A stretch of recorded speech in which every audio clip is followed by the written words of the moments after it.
Limbdi police station વિસ્તારના રાસકા ગામની સીમમાં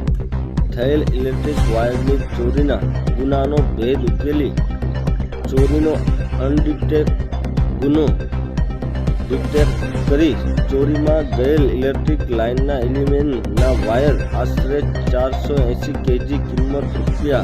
₹1,47,928ના મુદ્દામાલ સાથે એક કિસમને પકડી પાડતી local crime branch Surendranagar LCB તથા પેરોલ સ્કોડની ટીમને મળેલ ચોક્કસ બાતમી હકીકત આધારે લીંબડી ચોટીલા હાઈવે રોડ પર કાંધાસરના પાટિયા પાસે અવારું જગ્યામાં ચોરી કરી છુપાવી રાખેલ એલ્યુમિનિયમના ઇલેક્ટ્રિક વાયર આશરે 480 kg આશરે કિંમત ₹1,47,928ના મુદ્દામાલ સાથે એક કિસમને પકડી પાડી મુદ્દામાલ કબજે કરી કાયદેસરની કાર્યવાહી કરી આગળની કાર્યવાહી અર્થ ચોટીલા પોલીસ સ્ટેશન ખાતે સોંપી આપેલ છે।